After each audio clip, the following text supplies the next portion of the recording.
woman on TikTok went viral after sharing a story that her husband made her cry after they went on a dinner date to go see Sinners together. And she got very excited about the movie. He couldn't relate, and he said, "It's just a movie." That's what set her off. And her first mistake, of course, was Going sharing to the internet, this. Sharing this with a bunch of strangers on TikTok. The result was predictably a bunch of teenagers telling her that she needs to get a divorce and she's being abused. What makes you think it's teenagers saying this and it's not women in their 20s? I mean, I have a level of TikTok literacy at this point that I know who's typing what. Okay, all right. I can pretty much tell.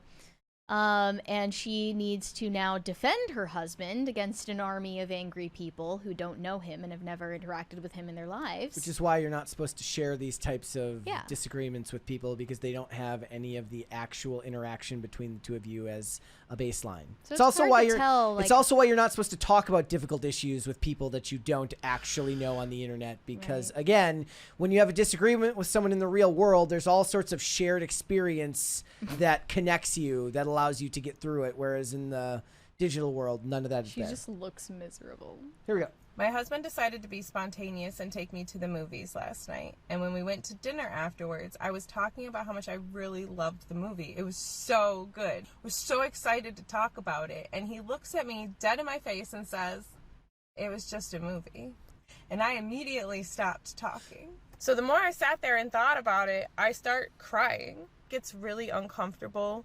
And he tries to break the silence by continuing to talk. And I finally looked at him and I said, "That really hurt my feelings." And he responded, "It was just a movie." I said, "I was really excited to talk about it. You took me to see this movie on a whim. I've never heard of it, didn't look it up beforehand, and I really loved it. You picked a great movie." And I was so excited. And now I don't want to talk at all. Because why would I want to talk after that? And he immediately stops. He's like, "You're right, I'm sorry." And then he grabs my hands. He's like, "I'm not even being sarcastic. You're right, I'm sorry. I love when you get excited. It's just annoying sometimes." I recognize that he is trying and he is learning how to communicate with me. It's not an overnight process, but it is very painful. He's still new to his healing journey, so I just have to keep remembering that. Wait, when he said, "I love when you get excited, it's just annoying sometimes." I felt that. Here's the thing. Wow. The number one thing here is that this should never be shared with social media. Of course. Ever. But Yeah. But in the real world, I'm much more like her than I am him, in that I'm the one who gets excited about movies and television shows, and if somebody's just like, shut the fuck up, well, then would you cry? I wouldn't cry, but I would definitely be like, well, fuck these bitches. Fuck y'all. Okay, I'll give you the real world equivalent to this for me. So as you guys know, I'm deaf in one ear. And what will happen is if I'm in a room full of people, sometimes it's very hard to hear what's going on, and I will either talk too loudly or too quietly. In private, like with one other person, what happens is I tend to talk too loudly, and people will be like my whole life, they're like, "Could you be quiet? Like, could you just tone it down a little bit?" Like, I'm blowing their eardrums out, right? And no matter how politely they're like, "Could you tone it down a little bit?" I get petty. I'm like, "Okay, fine, yeah. You want me to talk like this?" Because fuck you. It's not their fault. It's literally not their fault. It's my fault, but I'm petty. And I will get that way every single time. If I'm her, I wouldn't have cried. I would have just been really petty. I would have changed the subject to something he wants to talk about. Be like, "Oh, so how's your crypto portfolio?" And he's like, "Oh, it's great. Actually, my Doge is it's just a cryptocurrency." And just turn it around on him. Turn about his fair play. I would probably start making observational comments about how well the food is seasoned, just really boring stuff if I were trying to get petty. But the pettiest thing you could possibly do is make a TikTok about it. You're right. And this reminded me of a scenario we talked about on the show not too long ago between Miley Cyrus and her ex-husband, Liam Hemsworth. They were on a red carpet together, and Miley Cyrus pretended to lick Liam Hemsworth, and he said something to her akin to, can you just behave yourself? And he seemed to be angry at her, at least according to people who interpreted the video later on. He might have been joking, we'll never know. But the entire comment section on that video was, he's dulling her shine. He hates her. He wants to steal the spotlight from her. He doesn't really love her. They should have gotten divorced. She's better off without him. This is why she wrote flowers.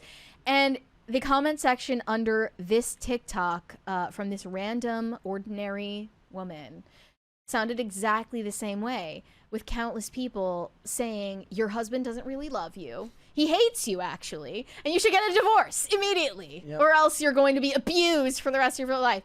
One of the responses also said, Jennifer Lewis was right. It's not just the pink trees. I didn't know what this was referring to. I did some research. Jennifer Lewis, an actress, told this story about why she broke up with her boyfriend, and this is it. It's because he isn't able to appreciate a pink tree. Example of why I had to get rid of him. We're driving on the car, driving on a big car. Life is great, and I come up on an Australian tree that I know is extinct, but it blooms pink. They're a fucking pink tree. Of course, I'm gonna acknowledge it. So we're driving, and I go, "Oh, that's a pretty tree." Him. You say that about every tree. Go off, King. I was like, well, you gotta go. The fuck is wrong with you? I'm sorry, but don't them bitches help us breathe? So what do you think? Was she justified? I mean, they would never have been happy anyways. They're disparate personalities. So she's right. It's just stupid. You know what it is? Find somebody who... Here's the thing. If you want a dude who's even like a tiny bit masculine and a guy who gets really excited over pink trees, you're going to be searching forever. So because he's probably gay. Well, you would hope that he'd say something like, wow, that's amazing. Yeah, like, that is really pretty. So, and this goes for both. This goes for both genders, that you have to find a way to politely cater to the interests of your significant other, not because you care deeply about what they care about, but because you care about them, and what they care about there, by and large, also now matters to you. Okay? And that's a good thing. It's a good thing to learn to expand how you see the world and have a little bit of empathy for your partner's interests, because you understand that your life is not your own anymore. You're living a life for two people now. Okay. If you get annoyed at something as innocuous as your girlfriend, boyfriend, husband, wife making a comment about a pretty tree or talking about a movie that they liked, I can almost guarantee the problem is not that they're being annoying. It's probably that you were annoyed at something totally different like a week ago that you didn't talk about. And now it's like buried inside you subconsciously, and you're getting annoyed at them later on, having no idea that there was a connection. Yeah. So, yeah, like these people are probably incompatible because they're not able to talk to each other like adults. This follow-up TikTok is the same wife addressing a comment that says, your happiness bothers him. There is some veiled hatred there. Whatever his journey is, you deserve a partner who enjoys you. And he or she defends him and says she's not going to leave him over him saying it's just a movie. Because these people have no shared experience with either of them. When you, before we get into it, but when you disagree with someone, right, and you share that story with your girlfriends or your friends, what you're doing is you're gambling on the fact that they don't have the same connection to him that you do. And all of us are flawed. None of us are perfect. And relationships in many ways involve a whole lot of give and take. And so you're asking your friend's opinion on something where your natural state is going to take the situations where you're disagreeing. And because you love them, you give them the benefit of the doubt because there's love there. Right. You're asking your friends for advice on that is patently insane. Asking your the friends, internet. yeah. No, I don't even think asking your even friends is insane. Asking the dangerous internet territory. is psychopathic behavior, and I would argue it's probably closer to attention seeking for yourself than it is looking for actual Right. attention. I don't know if that's the She case just here, 'cause wanted she to go to didn't TikTok for understand. sympathy. She didn't understand that the internet isn't there to help you. The internet is there to judge you or the people you bring into their lives via your stories. Right. Are correct. There is hatred here, but it's not for me. It's for himself. He hates my joy and excitement because he has nothing to feel joyful or excited about. And that's Okay, never mind. He should leave her. Okay, no one should be exactly leaving what I anyone said to over to him TikTok. After he said it was sometimes annoying. The comments were not surprising. I actually almost didn't read them because I knew exactly how they were going to go. I started my healing journey in August of 2022. In the first year of my healing journey, I crashed everything a out at journey? least 2 to 3 times a month. And he was there to take the beating. Every single time. When you start healing and reconnecting with your higher self, your brain thinks it's in danger and it starts to project and deflect to whoever is closest to you. If she's not a therapist, this is bullshit. Even if she is a therapist, this is bullshit. Therapy speak has done more damage to the female psyche than anything in the Western world in the last 20 years. In my case, it was usually my husband, and now in his case, it is me. If I didn't feel like he was trying, I would not be here. I am secure in myself enough to know that I can make it on my own if I have to. I'm secure enough in myself to know that I can make fun of my husband and not take what you guys say seriously. I advocate for myself 100% of the time. 3 years ago, he wouldn't have even known that that upset me. And yesterday, he had to sit in that discomfort. Oh, and also, most women don't recognize when these red flags happen, so it is great when you point them out in the comments in a very respectful way. I love how most of you did it. However, the ones who are saying you should just leave him, we met in 2007. We have 3 kids together. A lot of our life is very intertwined. You can't just go. You have Jeez, to. if this were my spouse's excuse for not divorcing She's me, like it would be really inconvenient. Holy shit. She's like, I have to stay with him. The sunken cost fallacy. Are That you is kidding me? crazy. Plan things. Okay. Wow. And the caption here says, like clockwork, here her response to the comments telling her that she deserves better. Should have just kept it with your group chat. I don't know why women tell us about how bad their BFs or husbands are, then come back to defend them.